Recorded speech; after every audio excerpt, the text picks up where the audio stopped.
Bonjour à tous. Alors, on est ici au 4e jour du Salon de l'Agriculture et on est sur un stand un peu particulier, c'est celui de la coordination rurale. Donc, il faut savoir qu'il y a plusieurs syndicats euh, de travailleurs agricoles, de paysans, d'agriculteurs. Du moins, ça dépend dans quel bord on se situe et comment on qualifie ceux qui travaillent la terre.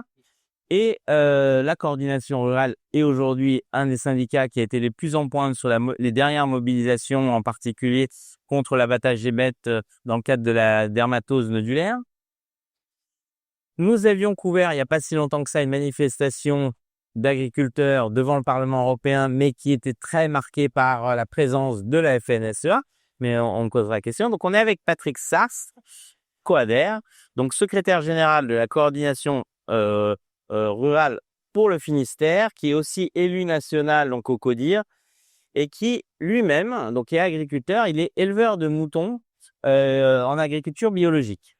Alors, on va commencer simplement avec une question, mais qui intéresse tout le monde parce que c'est, on va dire, le cœur du sujet aujourd'hui, je pense, de votre combat. Comment décririez-vous la situation économique des agriculteurs français aujourd'hui? Alors, déjà au préalable, on n'est pas sur un stand particulier, puisque la coordination rurale est quand même maintenant un syndicat agricole qui a quand même ses lettres de noblesse. C'est le premier syndicat en France, quoi qu'on en dise, puisque lorsqu'on divise par deux les voix de la FNSEA et des JA, finalement, ils sont deuxième et troisième. Donc, nous sommes aujourd'hui le premier syndicat agricole français au regard des élections chambre consulaire. Pour répondre à ta question, clairement, on ne peut pas dire que les perspectives soient positives pour l'ensemble de la profession agricole, que ce soit les traités de libre-échange entre l'Europe et les pays tiers, où nous n'avons plus aucune conception de la préférence communautaire, puisqu'en fait, l'objet de ces contrats de libre-échange, c'est de casser la préférence communautaire, d'une part. D'autre part, on a aussi toutes les surtranspositions nationales qui viennent gréver, entre guillemets, la compétitivité des produits français sur l'échelle européenne, mais aussi au niveau de l'échelle mondiale. Ce qui fait qu'effectivement, la perspective d'avoir des revenus pour la majorité des agriculteurs français est très délicate. Si à ça, on rajoute la perspective d'officialiser, on va dire, l'arrivée des produits ukrainiens dans l'UE, avec la perspective effectivement d'avoir l'Ukraine comme membre à part entière de l'Union européenne, là pour nous, ça va être une catastrophe totale, que ce soit au niveau des volailles, des œufs et encore plus des céréales. Alors, vous l'avez évoqué, les normes, la question du libre-échange. Mais alors justement, pour vous, c'est quoi les points principaux de notre fragilité aujourd'hui à l'agriculture française? Est-ce que c'est uniquement la concurrence ou est-ce qu'il y a d'autres points, l'endettement des agriculteurs, une concurrence internationale ou justement c'est ce changement des normes? Pour vous, c'est quoi le facteur le plus important aujourd'hui, justement, qui accentue cette fragilité? Eh ben, je dirais, c'est ni l'un ni l'autre, mon capitaine, c'est le revenu.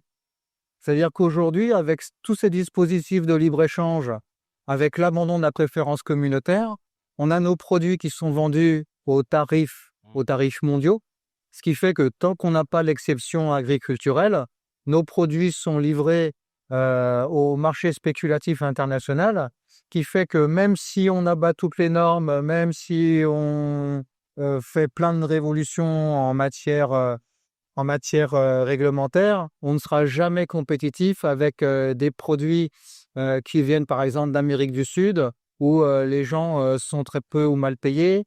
Au niveau de la protection de l'environnement, on n'a quasiment aucune norme.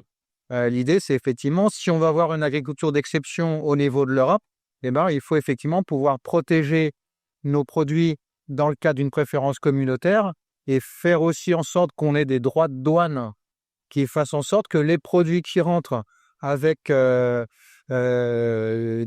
normes négatives par rapport à nos produits soient taxés pour qu'ils puissent être en concurrence loyale au sein du marché européen. Alors là, ce n'est pas du tout le cas. Si on prend l'exemple, par exemple, des engrais avec la taxe sur l'azote, Eh ben, on se retrouve, nous, enfin pas moi parce que je suis en agriculture biologique, mais les collègues qui sont en agriculture conventionnelle, à devoir payer des engrais avec une taxe sur les engrais, alors que vous avez ces mêmes produits, par exemple, faits en Ukraine ou aux États-Unis, qui peuvent rentrer avec des résidus de glyphosate, plus des engrais qui ne sont pas taxés. Donc effectivement, on se rend compte que là, on n'est pas du tout logé à la même enseigne. Et surtout, alors, on le dénonce nous régulièrement sur cette antenne, donc je vais me permettre de faire un aparté. On interdit beaucoup d'intrants, beaucoup de produits pesticides en Europe, mais il faut savoir que l'Europe est le premier producteur de pesticides. C'est-à-dire, on s'interdit d'utiliser ce qu'on produit nous-mêmes et on vend agréablement, surtout les Allemands, aux autres pays. Donc, dans les accords du Mercosur, il y a aussi la vente de beaucoup de produits pétrochimiques de la part de l'Allemagne aux pays du Mercosur avec des produits interdits ici. Donc, bon, bref. Mais c'est un peu un aparté. Mais alors, justement, ce que vous dites, ça veut dire que les agriculteurs français aujourd'hui, ils n'ont pas de marge suffisante pour pouvoir vivre décemment. Oui, voilà, c'est ça. C'est-à-dire qu'il y a beaucoup de production aujourd'hui, et notamment en céréales, et puis bientôt ça va arriver sur le lait, où les prix d'achat sont en dessous des coûts de production. Et effectivement, la stratégie de l'État, à un moment donné, c'est de faire croire que grâce aux primes PAC qui nous sont gentiment octroyées, il y a moyen de compenser ce différentiel, en sachant qu'au départ, les primes PAC ont été mises en place justement pour compenser la libéralisation des prix à l'échelle mondiale. Bon, mais on se rend compte que de toute façon, il y a un moment donné, ça passe pas. Puisqu'avec la surtransposition des normes, il y a des investissements à faire qui font en sorte qu'à un moment donné, lorsqu'on accumule le remboursement des annuités d'une part, les normes supérieures d'autre part, plus le fait qu'on a des produits qui sont sur le marché international et mondial, et ben dans tous les cas, le compte n'y est pas. Mais alors, est-ce que, parce que en France, il y a un acteur souvent qui est là en creux, mais dont on voit pas beaucoup d'ailleurs. Sur ce salon, on a vu surtout un acteur allemand, et tout le monde a des sacs de cet acteur allemand que je ne nommerai pas, donc couleur jaune jaune, rouge et bleu. Ouais, ouais. Exactement, mais est-ce que le rapport de force avec la grande distribution, justement, c'est pas un élément central du problème? Parce que on a l'impression toujours dans ces discussions, dans ce problème-là, ils font un peu les Suisses, puisque c'est eux aujourd'hui qui ont quand même la main sur le prix aussi, dans un sens. Pas. Là, clairement, c'est évident que pour moi, par exemple, qui fait uniquement de la vente directe, moi, je gère mon prix. Aujourd'hui, c'est le gros problème des agriculteurs et des éleveurs, c'est que déjà, dès le départ, en fait, dès la livraison du produit à la coopérative ou aux négociants, l'agriculteur n'a pas la main sur la facture. Voilà. Donc déjà, ça, c'est un premier gros problème. Et c'est vrai qu'après, derrière, au niveau de la grande distribution, eux, ils fonctionnent avec une logique mondialiste. Donc nécessairement, on est mis en concurrence avec des produits mondiaux. Ça, par exemple, on le voit sur lait, on le voit sur les céréales. Dans le cas des accords du Mercosur, on sait qu'il y a des entreprises françaises, même des coopératives, notamment la coopérative Avril, qui, elle, a déjà des actions et des entreprises dans ces pays-là, quoi. Pas oublier Avril, qui appartient à qui? Au patron d'un certain syndicat qui commence par un F. Voilà, c'est ça, qui est fini par... Exactement, mais qu'on n'a pas du tout nommé, on ne sait pas trop qui c'est. Et je crois qu'il se nomme comme un grand philosophe suisse, un certain Rousseau. Voilà, c'est ça. Bref, alors oui, on va changer un peu de sujet. Il y a un sujet qui vient de manière régulière dans la bouche des politiques, etc. Mais les gens ont du mal à comprendre et j'aimerais un peu creuser ce sujet avec vous. C'est la question de la souveraineté alimentaire. Alors, il faut faire le distinguo entre la sécurité alimentaire et la souveraineté alimentaire. La sécurité alimentaire étant juste la capacité du pays à pouvoir se nourrir. La souveraineté alimentaire, c'est de nourrir avec notre propre production. Alors, pour vous, justement, qu'est-ce que ça signifie concrètement, cette notion de souveraineté alimentaire? Pour nous, c'est assez fondamental dans le sens où la souveraineté alimentaire, qui est un terme aujourd'hui largement travesti par le gouvernement qui parle de souveraineté alimentaire, alors qu'en fait, dans les faits, il met en place le concept que tu évoquais tout à l'heure de la sécurité alimentaire. L'idée, c'est qu'effectivement, c'est que les agriculteurs français travaillent en priorité pour nourrir sa propre population. Et de ce fait, on revient à ce que j'ai tout à l'heure par rapport à la préférence européenne ou la préférence nationale au niveau des productions, qui permet effectivement d'avoir des tarifs qui fassent en sorte que l'agriculteur puisse vivre de son métier d'une manière décente.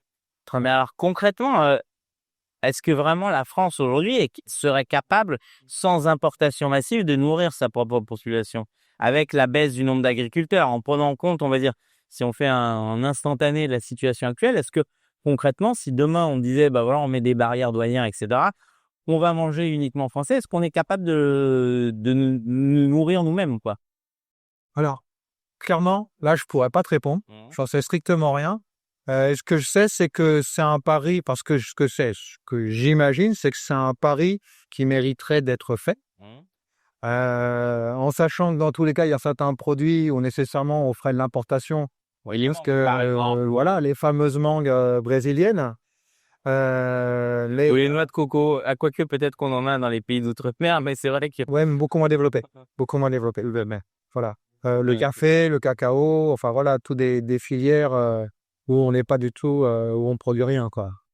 C'est vrai que sur la pomme de terre, la betterave, d'autres produits, on peut imaginer qu'on a largement les capacités de nourrir la population française. Alors justement, est-ce que, alors, tu sais s'il y a des secteurs où on est plus dépendant que d'autres de ce côté-là? On a des trous dans notre, on va dire, dans notre mosaïque agricole aujourd'hui qui sont critiques justement si on voulait nourrir la population ou pas? Alors, il y a des situations qui sont très paradoxales. Par exemple, aujourd'hui, au niveau de la filière bovine, on peut avoir l'impression qu'on a des trous.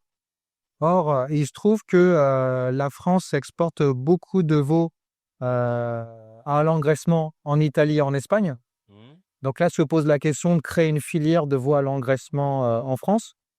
Or, aujourd'hui, par exemple, dans le centre de la France, il y a un projet de créer un centre de veaux à l'engraissement. Et là, vous avez toutes les associations écologistes du coin qui viennent gueuler pour que le projet ne se concrétise pas.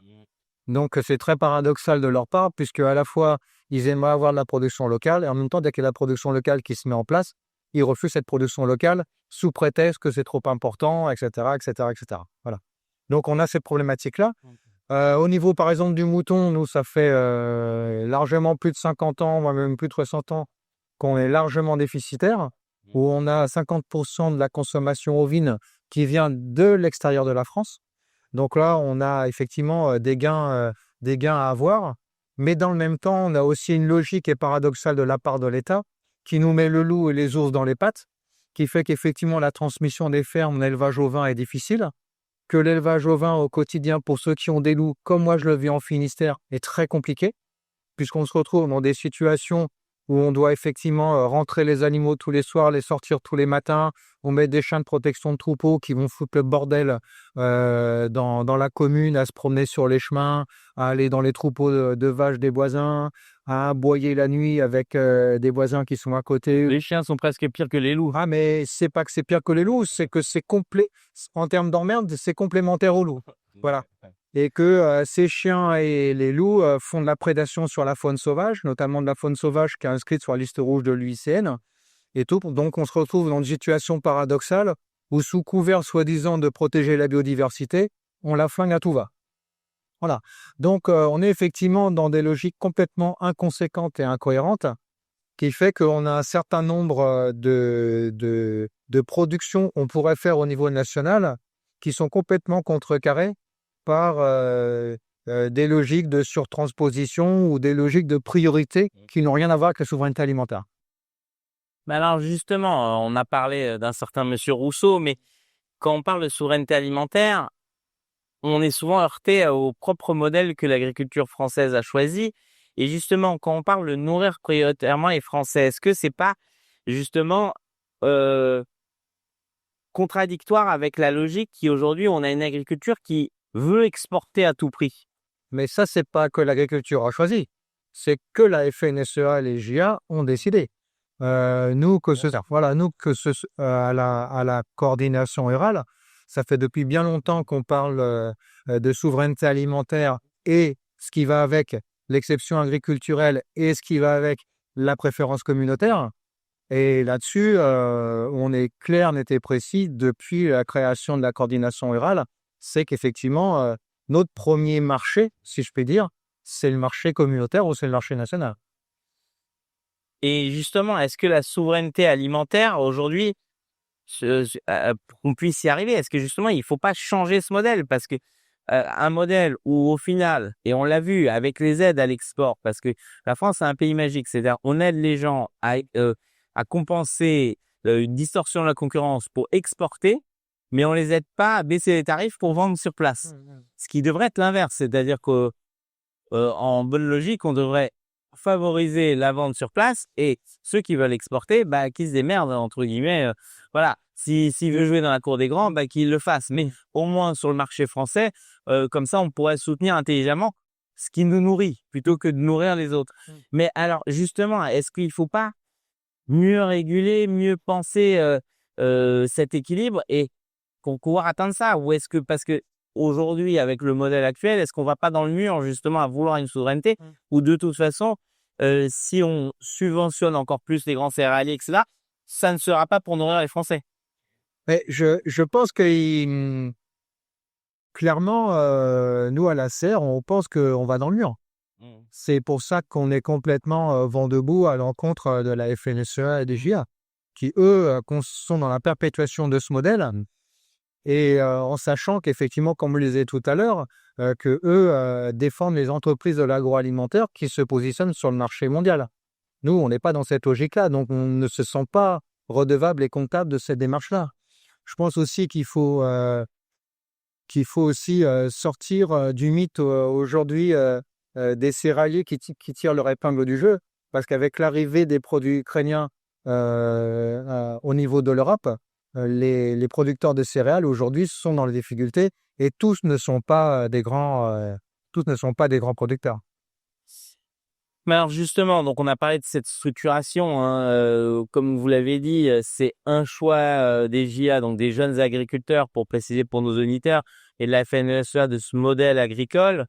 Est-ce que cette volonté de performance, ça répondait à un besoin économique des exploitations ou c'est purement un choix idéologique qu'ils ont fait sans prendre en compte le reste, c'est-à-dire qu'ils se sont dit, voilà, on a des meilleurs produits, donc on va conquérir le monde plutôt que de nourrir les Français? Ah bah, c'est un choix idéologique, hein. C'est clair qu'après au sortir de la Deuxième Guerre mondiale, on était dans un besoin de s'alimenter. Il y a eu beaucoup de plans qui ont été faits au niveau national pour accompagner la modernisation de l'agriculture, pour le meilleur et pour le pire. Là-dessus, vous avez des grandes coop et des grosses sociétés françaises qui se sont constituées, qui ont toujours faim d'agrandissement et bénéfices. Nous, depuis 1992, à la coordination rurale, on est dans une rupture idéologique et commerciale par rapport à tout ça. Mais clairement, dans notre démarche qui commence effectivement à porter ses fruits auprès des agriculteurs, on est dans une logique beaucoup plus de recentrage de la production pour un recentrage de la consommation. Voilà. Alors justement, si on renforçait avec des barrières douanières intelligentes, qu'on ferait une sorte de protectionnisme intelligent, est-ce que dans ces cas-là, on ne pourrait pas laisser tomber la compétitivité à l'export? Parce que c'est souvent, ce mot compétitivité est toujours vis-à-vis des autres, comme si on était toujours un géant agricole, ce qui, on est toujours un pays important en termes d'agriculture, mais je pense que vu les nouveaux, en particulier pays émergents, que ce soit ou des pays qui n'étaient pas forcément aussi présents qu'avant, mais je pense par exemple au Brésil, les surfaces de production sont sans commune mesure avec ce qu'on peut avoir, l'industrialisation, la mécanisation, etc. On est un peu dans un combat de David contre Goliath. Et alors, ça reste mon point de vue, hein, tout le monde n'est pas d'accord avec ça. On parle souvent de qualité. Le niveau qualitatif de beaucoup de produits d'étrangers est aussi pas forcément si mauvais que ça.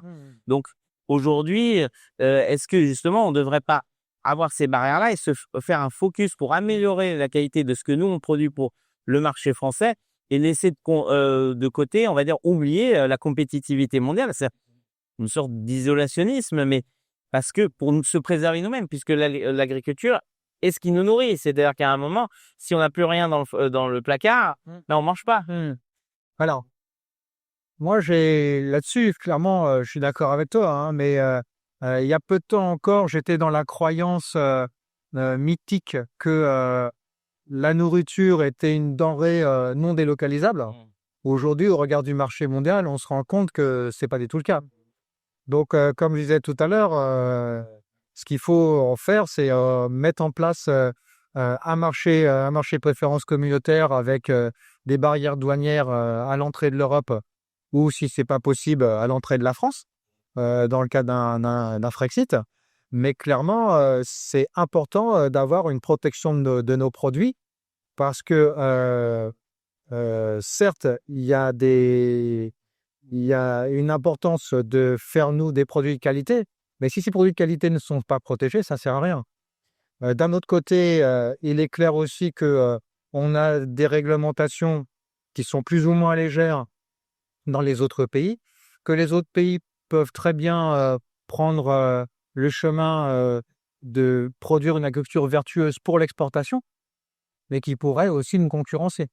Donc, dans tous les cas, il y a une réflexion à avoir, mais tant qu'on aura une Europe qui fera en sorte que les produits alimentaires et les produits agricoles seront des monnaies d'échange pour satisfaire l'Allemagne, pour exporter des produits manufacturiers, enfin des machines-outils et des choses comme ça, clairement, en chaque fois, on est là dans la farce, quoi.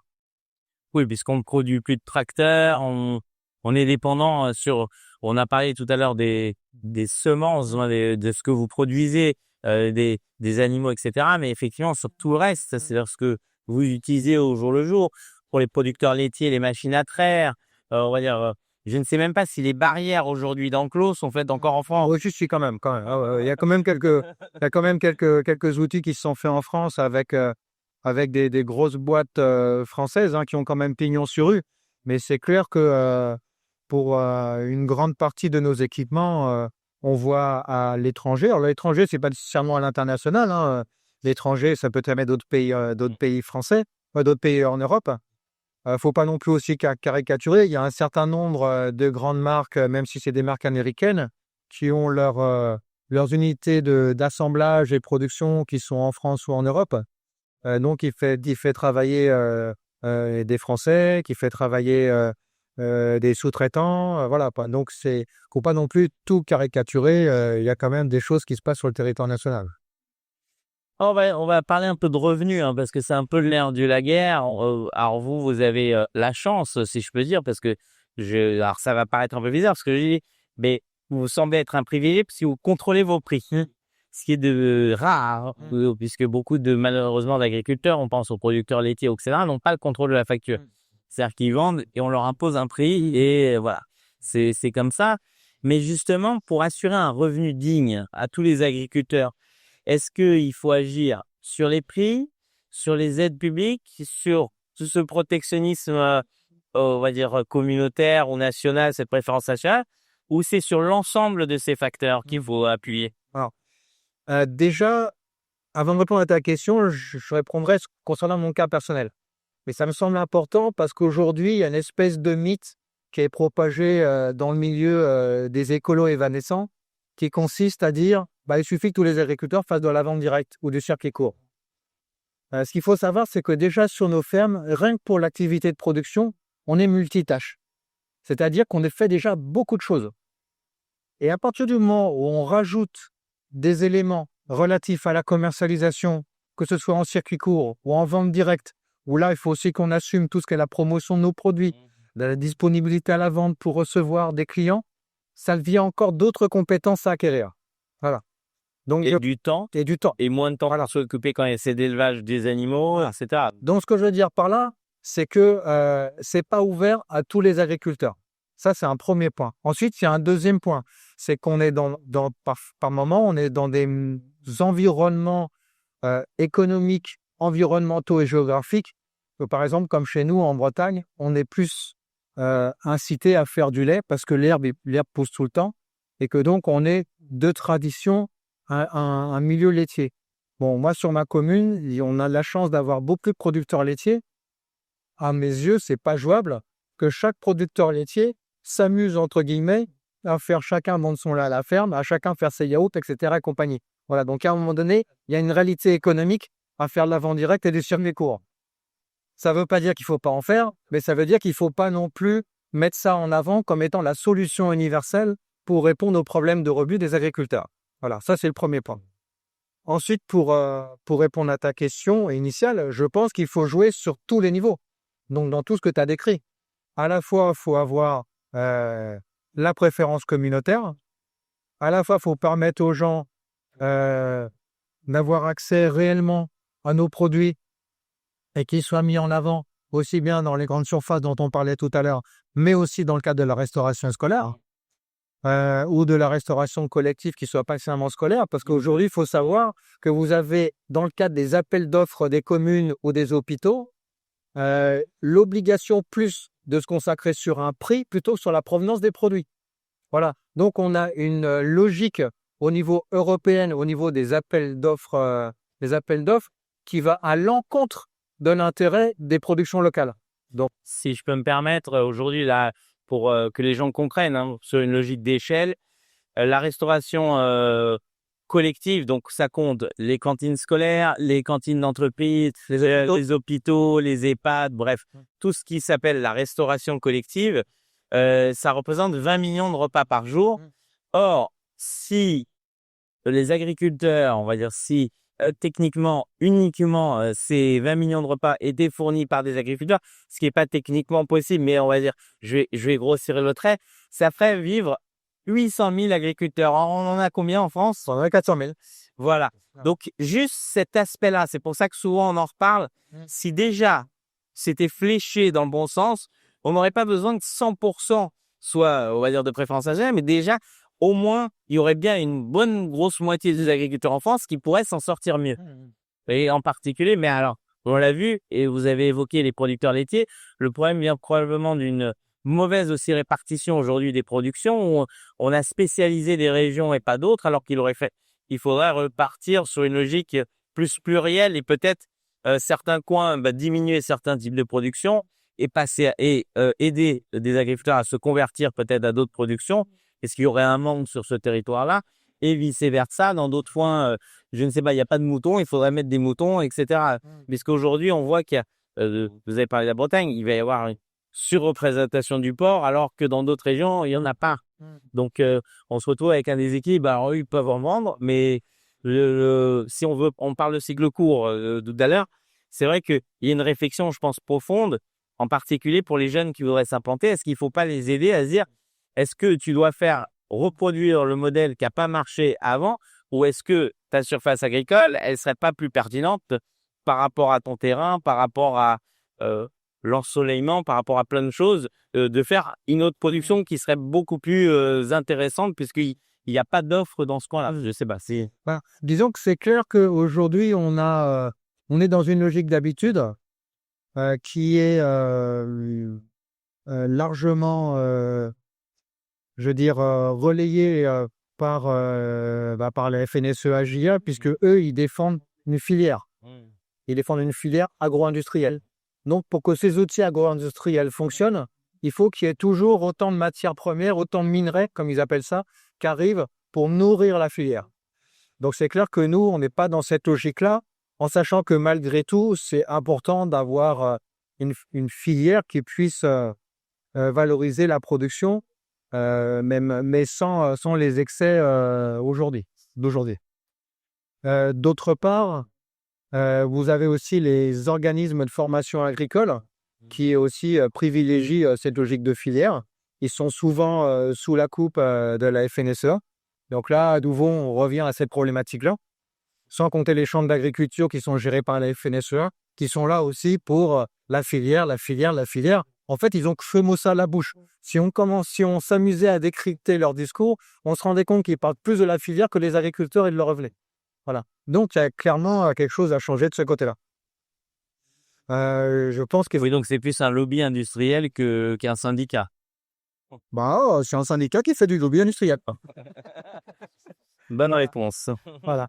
D'ailleurs, c'est clair, hein, lorsqu'on regarde par exemple comment s'est recyclé Christiane Lambert, qui à une époque a été présidente des JA, des jeunes agriculteurs, puis après présidente de la FNSEA, elle s'est retrouvée directrice ou présidente, je crois, de la profession des bouchers charcutiers et transformateurs. Voilà, je veux dire, la messe est dite. Hein, on n'a pas, j'ai même pas besoin d'en parler. La démonstration se fait d'elle-même. Alors justement, et quand on parle du prix, il y a toutefois la possibilité d'augmenter les tarifs, sauf que là, c'est le consommateur qui va supporter, ou bien d'augmenter la participation de l'État par des subventions, etc. Mais là aussi, ça va être le contribuable qui va être mis à profit, c'est-à-dire ceux qui payent des impôts d'un seul coup vont devoir payer plus d'impôts. Ou bien, il y a la question de la grande distribution, on en a parlé tout à l'heure, mais qui, quand même, pourrait, elle aussi, faire des efforts, rogner un peu sur les marges.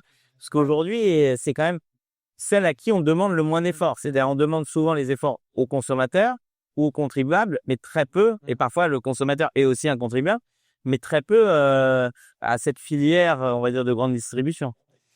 Alors moi, au risque d'avoir la même marotte, je pense que c'est prioritairement la préférence communautaire qui prime. C'est-à-dire que déjà qu'on est dans un État qui est surendetté, dont on ne va pas demander à l'État de financer la consommation des produits agricoles français et européens. C'est même préférence communautaire qu'il faut pouvoir intégrer dans le cadre des appels d'offres pour la restauration collective. C'est cette contrainte qu'on doit arriver à imposer à la grande surface, aux grandes surfaces, parce que de toute façon, en dehors de ça, on n'y arrivera pas, je pense. Voilà. Et puis c'est vrai que d'arriver à avoir un vrai fléchage sur les produits français et européens avec des cahiers des charges qui soient clairs, nets et précis. Par exemple, dernièrement, nous en Bretagne, on a vu que la société ENAF vendait des langues de bœuf avec l'estampille produit en Bretagne et des langues de bœuf qui venaient d'Amérique latine. Voilà. Donc, à un moment donné, c'est pas parce qu'on produit, entre guillemets, qu'on fait la recette et la cuisine en Bretagne que ça devient un produit breton. Voilà. Et à un moment donné, il faut arrêter de jouer sur les mots. Il faut être clair sur les termes pour ne pas embrouiller le consommateur. Voilà. Alors, un consommateur en Bretagne qui achète du ENAF sur lequel c'est marqué produit en Bretagne, tout ou quasiment tout devrait être produit en Bretagne. Voilà. Alors, désolé pour cet aparté un peu humoristique, mais sachez que s'il n'y a pas à peu près 80% de beurre dans un produit en Bretagne, il n'est pas fait en Bretagne. Non, plus sérieusement, on va parler un peu des aides publiques. Est-ce que vous pensez aujourd'hui que les aides agricoles, en général, elles sont adaptées aux objectifs justement que fixe le gouvernement de souveraineté alimentaire? Alors, déjà, nous, à l'ACR, on est plutôt dans une logique des prix, pas des primes. Donc, on ne va pas se satisfaire de cette logique de primes. Dans la réalité, aujourd'hui, de toute façon, le monde agricole sans ces primes n'existerait pas. Donc, en même temps, il faut qu'on ait un discours pragmatique. Aujourd'hui, clairement, la logique des primes vise à faire du en même temps. Donc, en fait, on n'y arrivera jamais avec cette logique-là. D'autant plus que ces primes servent à produire à moindre coût pour l'industrie agroalimentaire et pour les commerçants derrière, un produit qui sera vendu à bas prix. Donc, en fait, on est pris à notre propre piège. C'est-à-dire que les consommateurs payent deux fois un produit. Une première fois au travers de leurs impôts qui permettent de financer l'agriculture, qui permettent de financer aussi le secteur de l'agroalimentaire, parce qu'il ne faut pas oublier que ces acteurs-là touchent aussi des subventions européennes, et le payent une deuxième fois en achetant le produit aux grandes surfaces. Voilà. Donc, pour moi, aujourd'hui, on est, dû au fait qu'on est dans un marché européen ouvert, on est dans une logique qui est complètement pervertie. Alors justement, est-ce que une évolution, j'en ai parlé un peu au début, mais est-ce qu'il ne faut pas conditionner justement ces primes a des objectifs qui seraient marché interne, des meilleures pratiques agricoles, des transmissions, je sais pas, des objectifs qui nationalement pour nous font un sens plutôt que juste inonder le marché mondial. Mais actuellement, c'est déjà le cas. On a des primes pour tout. Des primes pour l'export, des primes pour la qualité des produits, etc. et compagnie. Mais en fait, tout ça, ça tombe. Tout ça, ça réduit à néant parce que justement, on a cette Europe qui est ouverte à tout vent au niveau des produits alimentaires. C'est toujours là où le bas blesse. Oui, donc la réorientation des aides sans protectionnisme, en fait, ne Ça sert à sert à rien. On est bien d'accord. Et techniquement, s'il y a du protectionnisme, peut-être il y a moins besoin d'aide aussi. Voilà, exactement. Exactement. Donc, techniquement, la priorisation en fait du marché intérieur permettrait, on va dire, ce que j'ai l'impression en discutant avec vous, c'est que on est en permanence à mettre des pansements sur des jambes de bois ou à essayer, on va dire un peu l'analogie dont il y a ça fuite partout et on essaye avec de partout de mettre des. Alors qu'en fait, il faut juste couper l'eau, boucher les trous et après on peut recommencer à travailler. Alors moi, je dirais pire que ça. Il faut boucher les trous, fermer les robinets d'un sens ou de l'autre, flinguer, retirer toute la tuyauterie Et qui est effectivement qui est obsolète et refaire un nouveau système. Alors, justement, est-ce que par rapport à ça, est-ce que l'erreur est parfois, parce qu'on l'a vu, nous, c'était très net quand on suivait le mouvement à Strasbourg, où on avait en tribune des agriculteurs qui venaient, producteurs de maïs ou d'autres, qui disaient c'est une catastrophe, ils sont beaucoup plus efficaces que nous. Donc, en parlant des productions du Mercosur, comment nous, on va vendre nos produits dans le reste de l'Europe? Et en même temps, on se disait, mais ils se posent jamais la question de comment ils vont le vendre en France, en fait. Oui, mais c'est normal parce que vous étiez dans une manifestation qui a été organisée par la FNSEA, les jeunes agriculteurs. Donc, ils sont dans leur logiciel. Donc, faut pas s'étonner. Il faut dire c'est cohérent. On est d'accord. Mais alors, justement, parce que l'Europe, c'est vaste. Et l'Europe, même si on faisait une préférence communautaire, on voit qu'il y a une disparité importante entre, ne serait-ce que, imaginons, on va prendre l'exemple des fleurs. Les Pays-Bas sont beaucoup plus performants que d'autres pays. Donc, chaque pays a ses propres spécificités. Nous, on va avoir des fromages, du vin, du moins de l'alcool, un certain nombre de choses sur lesquelles les spiritueux, on va être fort, mais on va être peut-être moins fort sur d'autres sujets. Est-ce que, même là-dessus, l'Europe est pas déjà trop grande pour cette question-là? Est-ce qu'il faut pas, alors sans parler forcément de préférence nationale, de préférence régionale qui font du sens? Parce que effectivement, aujourd'hui, exporter des denrées d'agriculture du Portugal en Bulgarie, ça fait quasiment autant de sens que d'exporter d'Amérique du Sud. Alors, c'est plus loin, mais aujourd'hui, c'est du transport routier vers au-dessus du transport maritime. Je suis pas sûr que on n'en revienne pas au même point. Bah, disons que sans tomber dans, dans la caricature, je trouve, de vouloir tout produire localement, je pense que malgré tout, il y a des régions qui ont effectivement plus de possibilités de pouvoir faire telle ou telle production. Il y a des régions, par exemple, on en parlait tout à l'heure avec des visiteurs là, qui sont passés concernant la filière blé dur. Bon, voilà, la filière blé dur, ça se produit plus dans les zones séchantes que, par exemple, chez nous en Finistère. Chez nous en Finistère, on a l'herbe qui pousse tout le temps. On est quand même plus à même pour faire... Vous êtes en train de dire qu'il pleut beaucoup en Bretagne? Oui, mais en ce moment, il n'y a pas qu'en Bretagne. Moi, on m'avait dit que c'était plutôt sec comme le Sahara. Je découvre quelque chose.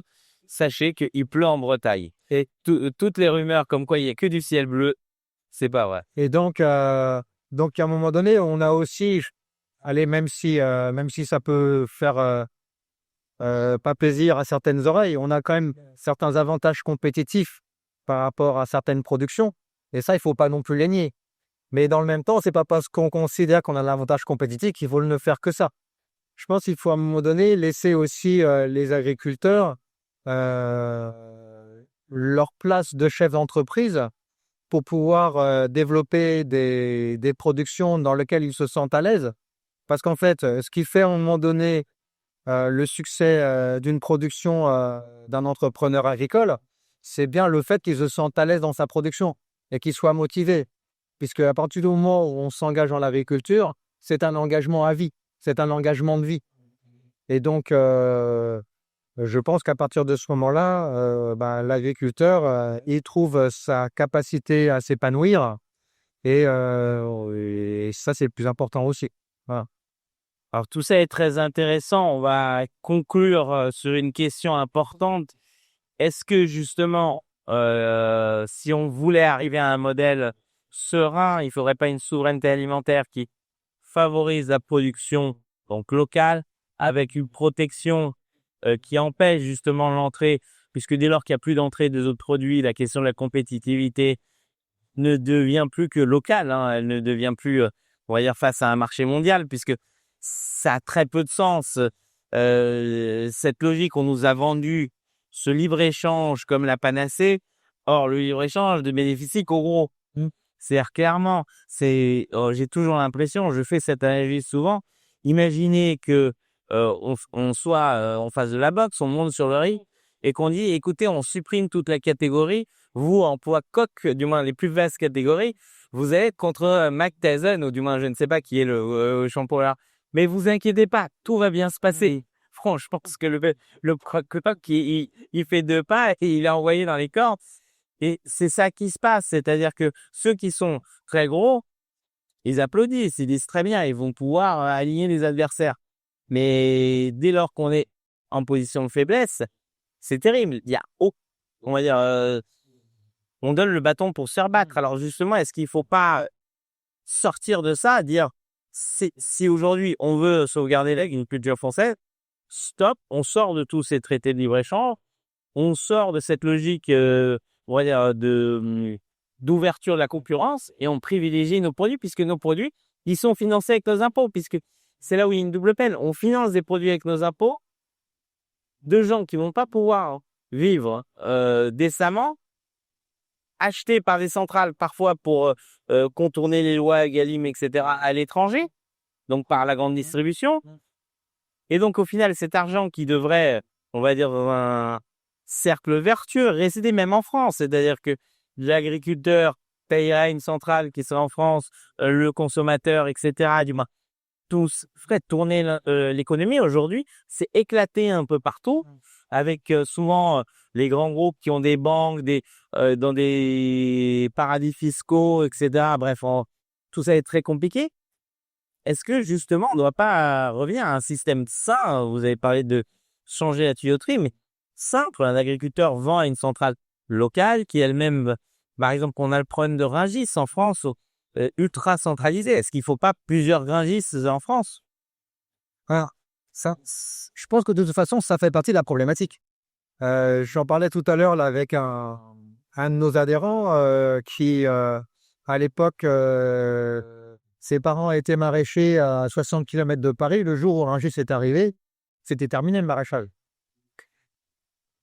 Rungis a fait en sorte que ensuite les produits maraîchers sont arrivés du sud de la France grâce au train qui faisait Perpignan-Rungis.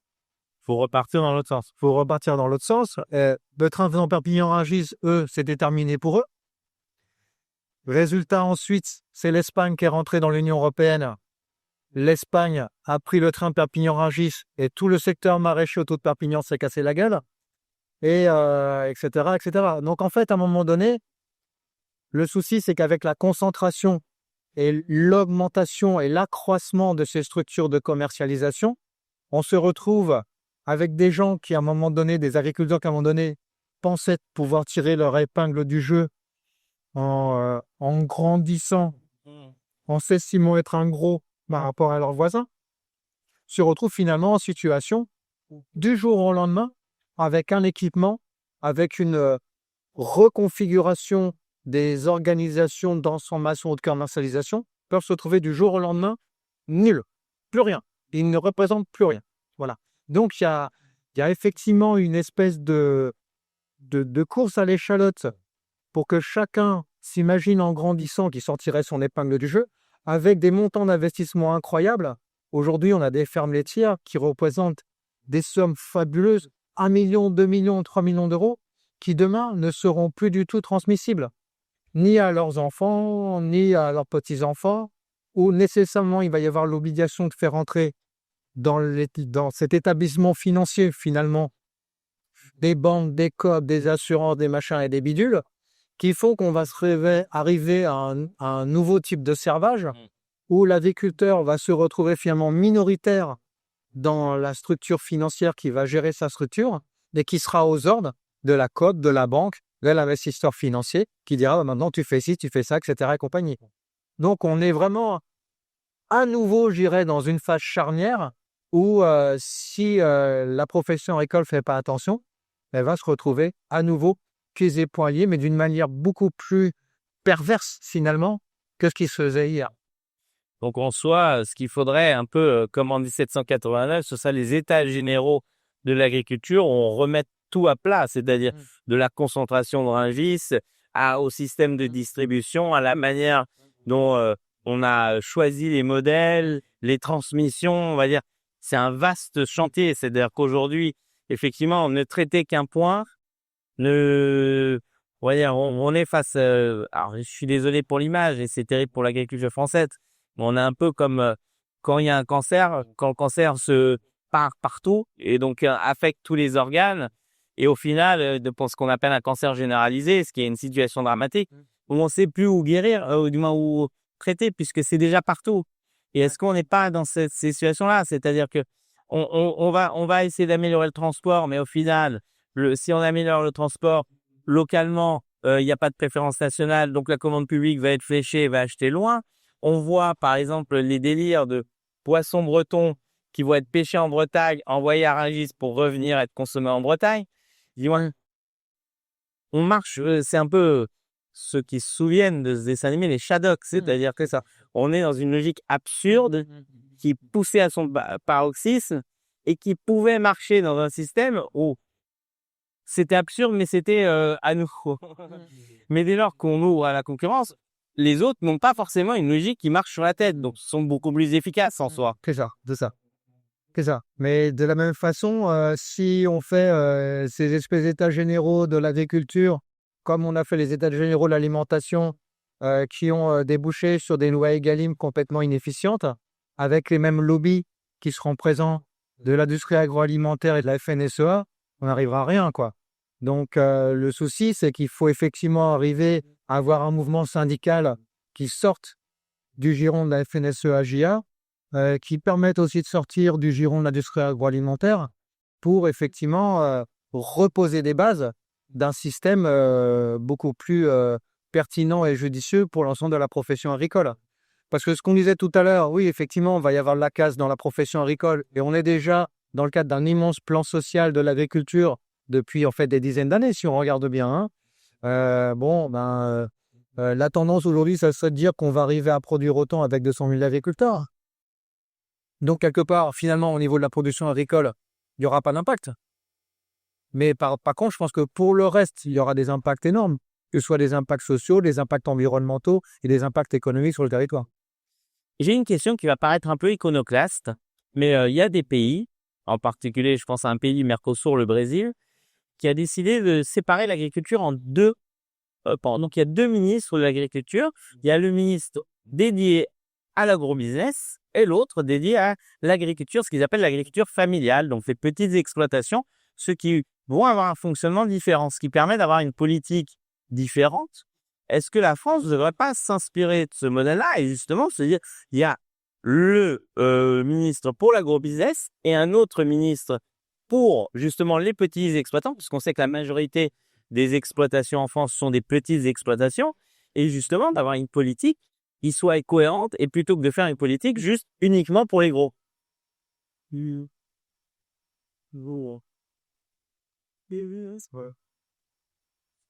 Ouais.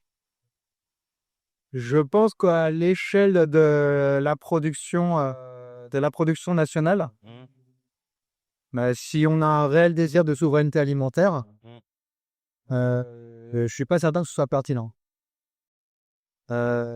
D'autant que les marchés à l'export, qui sont principalement sur les vins et les spiritueux, ont déjà leur marché indépendamment de toute action des ministères, et où en fait ce qu'on constate, c'est que c'est plus les logiques de taxes douanières, notamment avec ce qui se passe aux États-Unis et ce qui se passe en Chine, qui leur permettent d'avoir des marchés ou pas. Donc là, c'est plus des questions de relations diplomatiques qu'il faudrait remettre en place, qu'il faudrait remettre à niveau, ce que n'a pas fait Macron durant toutes ces années où il se fige la terre entière. Donc c'est retrouver effectivement une puissance diplomatique qu'on a perdue, que réellement avoir une logique de différenciation. Parce que dans le même temps, je pense qu'il y a un certain nombre de productions qui, pour la souveraineté alimentaire, qui trouvent leur place dans un système de filière, mais qui ne doit pas être un ogre. Et le souci, c'est là. C'est que ces logiques de filière se sont construites à un moment donné au niveau national, puis au niveau européen, ensuite au niveau mondial, encouragées par effectivement les traités de libre-échange et l'abaissement des taxes douanières pour entrer en Europe. Et je pense que si on retrouvait cette souveraineté au niveau européen, on aurait effectivement des possibilités de retrouver de revenus. Parce qu'en fait, ce qu'il faut bien voir, c'est que, je ne sais plus si c'est le cas aujourd'hui, mais c'était le cas il y a quelques années. En fait, aujourd'hui, c'est 10% de la production agricole qui sont échangés sur les produits mondiaux, qui font chuter tous les prix des produits d'une manière générale. Donc, quelque part, ça viendrait conforter ce que tu dis par rapport au fait de faire un ministère des produits de l'agro-industrie. Mais c'est vrai que si à un moment donné... c'est pareil, les deux filières. C'est ça. Et c'est vrai que si on n'est pas capable de pouvoir gérer ça avec des droits de douane qui nécessitent finalement des procédures simples à mettre en œuvre. Parce que moi, la crainte que j'ai, c'est d'avoir deux ministères. C'est qu'on fasse 2 usines à gaz avec à nouveau des fonctionnaires d'une manière pléthorique, avec des agences pléthoriques qui vont vouloir défendre leur bout de gras, qui vont se mettre en concurrence, etc., comme on a déjà aujourd'hui. Par exemple, aujourd'hui, moi, je reprends ma situation en tant qu'éleveur de moutons qui est confronté à la prédation de loups sur mon élevage.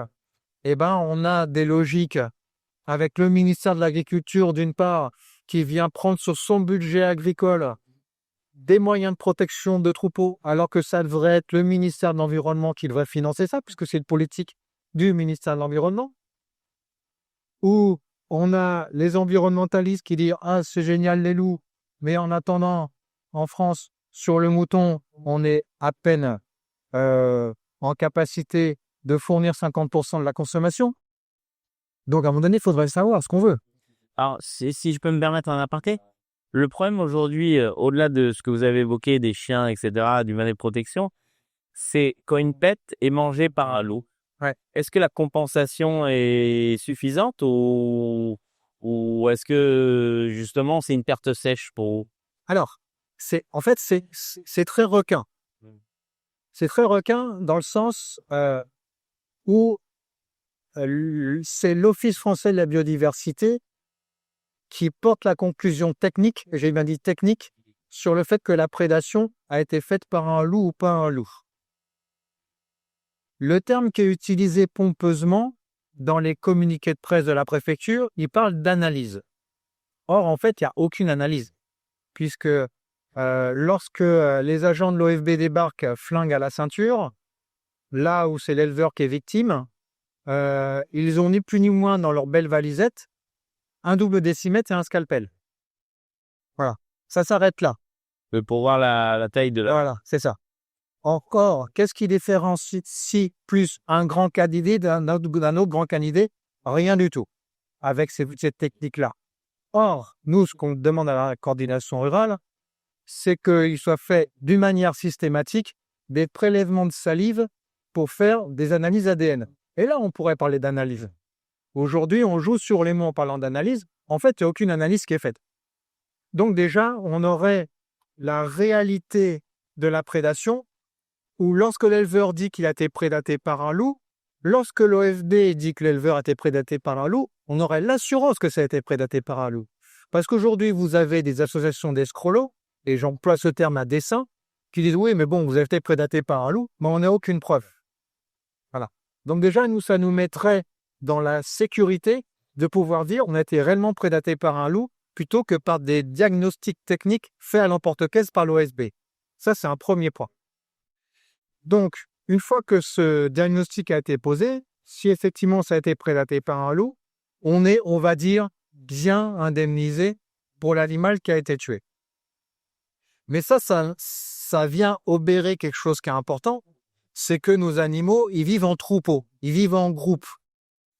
Et lorsque vous avez une action de prédation, la conséquence est sur l'ensemble du troupeau.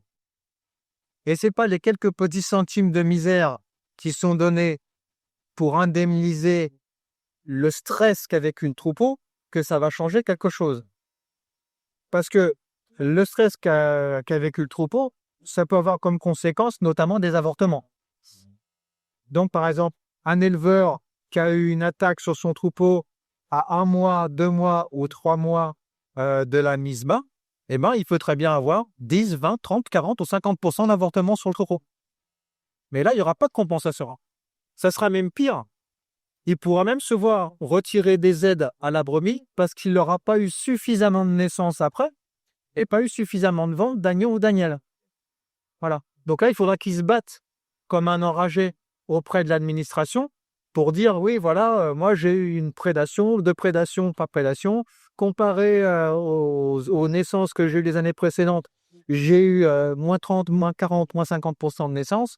Voilà. Et donc, il sera en lutte par rapport à l'administration, par rapport à ça. Donc là, déjà, il y a un problème. Mais alors, juste, ce que je comprends bien, donc c'est aujourd'hui, surtout le problème, c'est la cohabitation avec les loups. C'est-à-dire que, est-ce qu'il faudrait pas leur attribuer des zones, des réserves sur lesquelles, avec un peu comme ça peut être dans certains coins en Afrique où il y a des gardes qui, on va dire, font en sorte qu'ils ne sortent pas de la zone parce que sinon, effectivement, ce sera toujours sans solution puisque on veut réintroduire un animal dont on va dire, le propos c'est la prédation. Alors c'est toujours plus facile pour un loup d'attaquer un mouton qu'un sanglier. Donc mécaniquement, c'est un peu, on a le même problème. Alors ça va être étrange, mais c'est une réalité. Si vous vous promenez dans les rues de Paris, vous allez voir énormément de corneilles. Faut savoir, il y en avait assez peu il y a quelques années, et on a introduit les corneilles pour faire quoi? Pour diminuer la population de pigeons. Hein. Sauf que les corneilles, qui sont pas idiotes, ont vu que c'était beaucoup plus intéressant d'exploser les sacs poubelles et de manger les restes des humains que d'aller chasser le pigeon. Ce qui fait qu'aujourd'hui, on a plein de corneilles, on a plein de pigeons, et on n'a pas réglé le problème. Donc, j'essaye de comprendre parce que je comprends que les gens aient envie qu'il y ait encore des animaux sauvages en France. Je peux l'entendre, et en particulier par l'ours, c'est vrai que c'est un bel animal. On peut comprendre on se dit, maintenant, la réalité, c'est qu'aujourd'hui, on a tellement urbanisé, on a tellement détruit nos forêts, est-ce qu'ils ont un espace biologique pour eux? C'est-à-dire, si leur espace biologique, c'est la cohabitation avec les humains, ça ne peut pas marcher. Alors, là, il y a beaucoup de choses dans ce que tu as dit. Ah oui, mais... Et il y a aussi beaucoup de choses fausses. Voilà. Pas de problème. Alors, si on prend l'exemple des corneilles, qui est un très bel exemple, parce qu'on peut faire un parallèle avec les loups. Aujourd'hui, ce qu'on constate en milieu urbain, c'est qu'on a une chute et des petits passereaux, justement parce qu'on a une augmentation des corneilles, une augmentation des choucas, une augmentation de tous ces gros oiseaux, si on peut dire, les berruches, qui viennent prédater les petits oiseaux. Voilà. Et donc là, on pense faire quelque chose de très intelligent, alors qu'en fait, c'est complètement stupide. Et là où effectivement, la ville de Paris, avec ses élus animalistes, du genre Paz, le Parti des animaux, etc. et compagnie, veulent voir qu'on tue les pigeons, que machin, que bidule, résultat, voilà, on met des corneilles et c'est le bordel. Pour les loups, c'est exactement la même chose.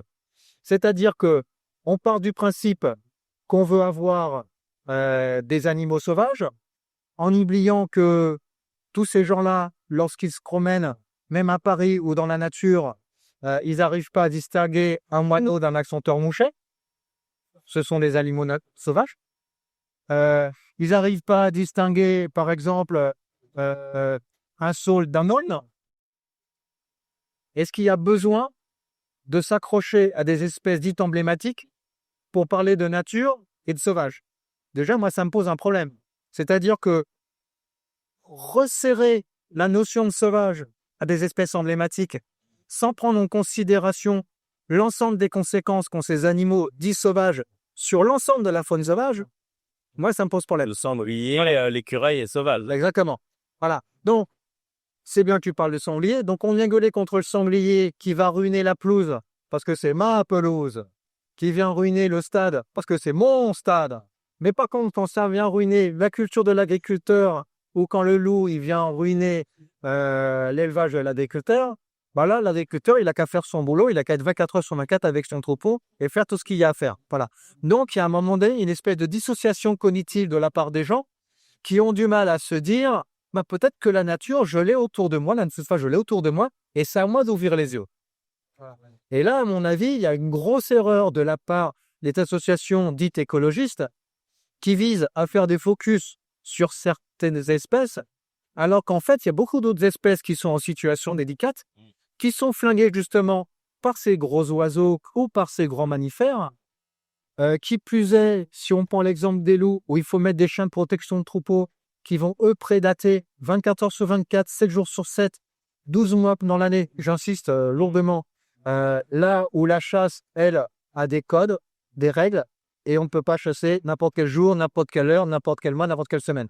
Voilà. Donc, on met des espèces de chasseresses qui vont prédater de la faune sauvage, qui sont inscrites sur la liste rouge de l'UICN, et qui, quelque part, à moyen terme, voire même à court terme pour certaines, m'ont posé problème. Donc, je pense qu'il y a, une obligation, je dirais, à reconsidérer le sauvage, et à se réémerveiller de cette nature qu'on a à côté de chez soi. Moi, je suis assez consterné de voir en Bretagne qu'il y a encore des écolos qui viennent pleurer sur les haies, alors que nous, par exemple, dans le Finistère, on a des haies de partout. Voilà. Et lorsqu'à un moment donné, vous avez une agriculture qui coupe une haie, et ben c'est une coupe d'entretien qui permet de vendre du bois, qui permet d'avoir de l'autonomie au niveau de l'énergie, qui permet de faire des plaquettes, qui permettent de chauffer une piscine. Voilà. Donc, à un moment donné, il faut arrêter de véhiculer des images fausses. De la même façon, lorsqu'on dit que les espaces boisés se réduisent en France, c'est faux, archi faux. Depuis 30 ou 40 ans, les espaces forestiers augmentent. Par rapport à on va dire, ma réflexion, et je suis d'accord avec vous que ça augmente, c'est par rapport à la déforestation massive qu'on a fait dans le passé, qui aujourd'hui, effectivement, reconstitue, et ça, c'est une réalité de massif, mais ça reste très inférieur à ce fut, on va dire, la France était un grand pays forestier. Mais ça, on parle il y a des centaines d'années.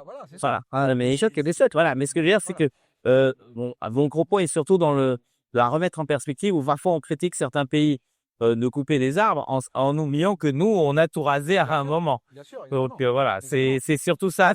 Mais je suis d'accord avec vous que oui, vous avez raison là-dessus, ça réaugmente. C'est juste qu'il y a moins, on va dire, et même si elles augmentent, ça reste insuffisant pour des grands animaux. Non, pas du tout. Non, c'est pas vrai. Pas du tout.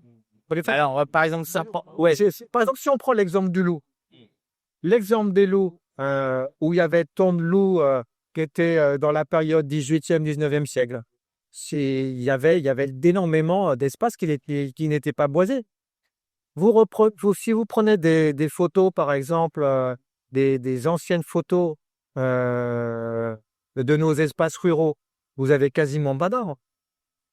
Parce que tous les arbres étaient rentrés dans l'économie ou domestique ou proto-industrielle. Et donc, ça faisait en sorte que malgré le fait qu'il y ait beaucoup moins d'arbres qu'aujourd'hui, il y avait une faune sauvage qui était beaucoup plus importante. En sachant que dans le même temps, il y avait des enfants qui allaient, flinguer les nids des corvidés et des pies, parce que justement, on savait que le corvidé et les pies attaquaient les petits passereaux. Voilà. Donc, à un moment donné, il y a des choses qu'on faisait de par la culture populaire, de par la culture agricole, qui aujourd'hui ne se font plus ou ne sont plus autorisées parce que c'est mal. Non, je comprends ce que vous dites. En fait, à vouloir pas avoir laissé faire la biodiversité, on l'a faussé et donc maintenant on se retrouve avec des effets pervers parce qu'effectivement, on a parlé, si un prédateur est protégé, mécaniquement, et il va en profiter et donc sa prédation va augmenter, c'est ça. Mais aussi ceux qui sont la source d'alimentation vont souffrir. On a le phénomène en Île-de-France très net avec l'introduction des perruches vertes, qui est une espèce invasive très appréciée des gens, puis qui au final est en train de manger tout. Et donc les gens trouvent ça marrant d'avoir des perroquets partout, sauf qu'en fait, en réalité, c'est une espèce qu'il faudrait éradiquer ou du moins stériliser, puisqu'elle n'est pas, que je sache, l'Île-de-France n'est pas une zone à péril. Et probablement dans les 20 prochaines années, il y en aura partout en France. Et c'est un oiseau très résistant, qui s'est très bien adapté. Et donc, on le voit. Et d'ailleurs, il faut pas oublier, les gens l'ont oublié, le pigeon, à la base, est un animal introduit. Beaucoup d'animaux français n'étaient pas endémiques de la France. Oui. Après, tout ça, je dirais que ce soit pour les espèces non endémiques ou que ce soit pour les grands prédateurs, ce qui manque et ce qui ne se fait vraiment pas, et pour moi, c'est un vrai problème de scientifique, car moi, j'ai fait des études en écologie scientifique, c'est qu'il n'y a aucune volonté de la part de ces pseudo-scientifiques de l'écologie de faire des études d'impact. Par exemple, si on prend le loup, on pourrait, moi j'estime que depuis plus de 30 ans qu'il y a des loups, on aurait dû faire une étude d'impact sur les conséquences de la prédation des loups et des chiens de protection sur la faune sauvage. Ça n'a jamais été fait. Et lorsqu'on en parle, personne ne se On n'a même pas fait celle des chats domestiques Voilà. alors qu'on sait qu'aujourd'hui, le plus gros impact sur la faune, on va dire sur les volatiles dans le monde, c'est les chats domestiques qui font un génocide complet des oiseaux. Exactement. Par exemple, c'est pareil, si on parle des oiseaux à nouveau, vous avez la problématique qui est liée à l'augmentation énorme de tout ce qui est cigognes, hérons, aigrettes, etc. et compagnie, qui viennent faire des dégâts énormes sur les petits oiseaux, sur les batraciens, sur les petits serpents, etc. et compagnie. Donc, on est là à porter aux gémonies un certain nombre d'espèces, et dans le même temps, en oubliant tout le reste. Donc, tant qu'on travaille, tant qu'on a une approche iconique dans certains Vous allez vous fâcher avec les Alsaciens là, Oh non, je pense pas, parce que je pense qu'eux-mêmes se rendent compte de ce reconnu problème. Et c'est vrai qu'on voit hein, quand fait, c'est assez impressionnant. Il y en avait assez peu, et maintenant il y en a énormément. Alors c'est vrai que c'est un bel oiseau, hein, la cigogne, puis c'est un oiseau migrateur, donc c'est très particulier, mais c'est un oiseau assez violent. C'est un oiseau migrateur. Aujourd'hui, vous avez des cigognes qui restent sur place. C'est là où c'est qui change la donne. Alors en fait, le problème c'est que dès qu'à un moment donné, on pose ce genre de questions, vous avez en face de vous les escrolos qui disent « vous voulez éradiquer ». Voilà. Donc, une fois qu'on a dit ça, on a tout dit. Voilà. Le débat, il se limite à ça. C'est soit, effectivement, laisser la liberté totale à des populations de pouvoir se développer, quelles que soient les conséquences sur le territoire, ou tout éradiquer. Pour eux, la notion de régulation n'existe pas. Et c'est là où se pose le problème. C'est qu'on ne peut pas aborder un sujet sérieusement si on ne peut pas aborder le sujet de la régulation. Mais pour aborder le sujet de la régulation, il faut accepter d'aborder le sujet de l'évaluation de la prédation de ces animaux sur la faune sauvage, mais évidemment aussi sur les animaux d'élevage et sur la dimension économique. Mais ça, là-dessus, on n'y arrive pas. Et c'est vrai que le ministère de l'Agriculture comme le ministère de l'Environnement n'aide pas, parce qu'on a une espèce d'État dans l'État. Et c'est là où nous, à la coordination rurale, on se différencie d'un certain nombre de syndicats. Nous, on estime, aujourd'hui, si on veut reprendre la main sur nos politiques publiques, il faut éradiquer toutes ces agences, que ce soit l'OFB, l'ARS, machin, bidule de choses, pour pouvoir remettre en place des nouveaux dispositifs avec des nouveaux salariés, parce que c'est l'horreur totale. On pourra changer de ministre tant qu'on veut. À partir du moment où on a cette espèce d'État dans l'État qui décide à lui tout seul ce qui doit être fait, ce qu'est la vérité, on n'y arrivera jamais. L'OFB, ça fait des années que nous, on remet en question Donc l'OFB, l'Office français de la biodiversité, voilà. on remet en question leur expertise, leur protocole, on n'y arrive pas. Rendez-vous compte que sur les loups, depuis plus de 5 ans, ils arrivent à dire que la population de loups a à peine augmenté, alors qu'en plus de 5 ans, la population de loups se retrouve dans 87 départements en France, que les meutes sont de plus en plus importantes et qu'il y aurait à peine une centaine de loups qui auraient augmenté en 5 ans. C'est pas du tout crédible. Ouais, alors on va s'arrêter là, mais c'était très intéressant parce que justement, c'est toujours intéressant de se confronter à quelqu'un qui a le vécu du terrain. Et donc justement, sur cette question du loup, il y a, nous, urbains, on lit énormément de choses, mais c'est toujours la confrontation du terrain. Et on l'a vu avec les sangliers. Aujourd'hui, on sait que le sanglier devient un fléau. Et que les sangliers, en plus, parce que les gens ont toujours la petite image du porcelet, les sangliers, ça peut être assez costaud. Ça cesse pas faire. Il faut y aller avec du fond hein, pour. Et en plus, ça, c'est assez bourru comme animal, donc c'est pas trop qu'on l'embête. Donc c'est vrai que et voilà, et ça fait sa vie. Donc ça paraît de la belle biodiversité dès lors que ça devient invasif et que ça pose un problème. Alors merci beaucoup Patrick. Franchement, j'ai beaucoup apprécié notre échange parce que on a pu dresser et parler d'énormément de sujets et cet aspect, cette fin justement est très intéressante. Je pense que ça éclairera nos auditeurs. Alors, n'hésitez pas, si vous pouvez liker, partager, etc. la vidéo, ne le faites-nous et suivez-nous sur les réseaux sociaux. Vous avez le site de Fréquence Populaire fpop.media sur lequel vous pouvez vous inscrire. C'est gratuit. Vous savez que nous, ce qui nous fait vivre, c'est vos dons et pas la publicité puisqu'on a fait ce choix-là. Et donc, vous pouvez aussi adhérer à notre coopérative, donc puisque nous sommes d'une SCIC, une société coopérative d'intérêt collectif, mais justement pour que les gens puissent participer. Donc, merci beaucoup et à très bientôt. Merci, au revoir. Merci.